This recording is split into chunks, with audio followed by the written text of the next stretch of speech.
अतिशय महत्त्वाची बातमी, अक्षय शिंदेच्या वडिलांच्या याचिकेवर सुनावणी सुरू आहे। हायकोर्टात अक्षय शिंदेच्या वकिलांचा युक्तिवाद, अक्षय शिंदेचा एन्काउंटर बनावट याचिकेत दावा करण्यात आलेला आहे। उच्च न्यायालयाच्या देखरेखीखाली एसआयटी चौकशी करण्याची मागणी करण्यात आलेली आहे। अक्षय शिंदेच्या एन्काउंटरचे राजकीय लाभार्थी कोण असा सवाल उपस्थित करण्यात आलेला आहे।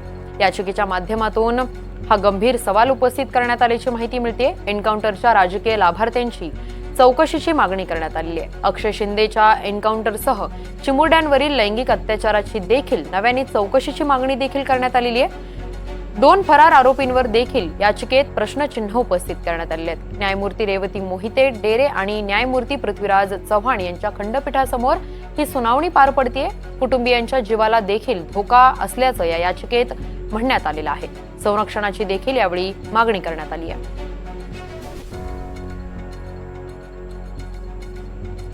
या संदर्भात अधिक माहिती घेऊयात आमचे प्रतिनिधी महेश बागल यांच्याकडून।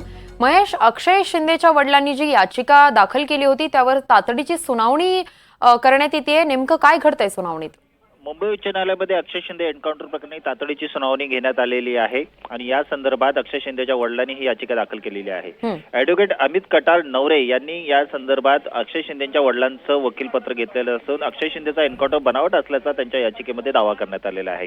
उच्च न्यायालयाच्या देखरेखीखाली एसआयटीची चौकशी करण्यात यावी अशी मागणी करण्यात आलेली आहे। तर अक्षय शिंदेच्या एन्काउंटरचे राजकीय लाभार्थी कोण असा सवालही या याचिकेतून उपस्थित करण्यात आलेला आहे। याचिकेच्या माध्यमातून उपस्थित करण्यात आलेल्या गंभीर जे प्रश्न आहेत त्यांची उत्तरं आम्हाला मिळायला हवीत असं याचिकाकर्त्यांचं म्हणणं आहे।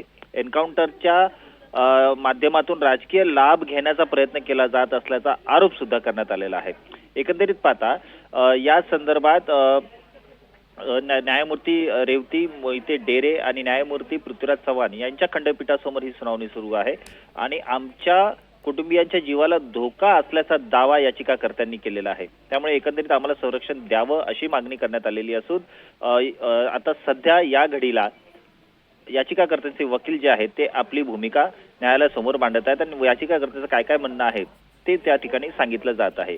अक्षय शिंदे जो आहे त्या एन्काउंटरच्या पूर्वी तो त्याच्या आईला भेटलेला होता आणि या भेटी दरम्यान त्यांनी काही गोष्टी त्याच्या आईला सांगितलं होतं। त्याच्या खिशात एक चिठ्ठी होती असाही दावा या याचिकेच्या माध्यमातून करण्यात आलेला आहे। अक्षय शिंदेचा एन्काउंटर झाल्यानंतर त्याच्या आईवडिलांनी आणि नातेवाईकांनी शाळा प्रशासन आणि पोलिसांवर गंभीर आरोप केलेले आहेत। शाळा प्रशासनाने हे संपूर्ण प्रकरण दाबण्यासाठी आमच्या मुलाला पैसे देऊन ठार मारल्याचा आरोप सुद्धा करण्यात आलेला आहे आणि अक्षय शिंदेच्या आईवडिलांनी हायकोर्टात धाव घेतल्यानंतर आता आणखीन ही सुनावणी पुढे जात आहे।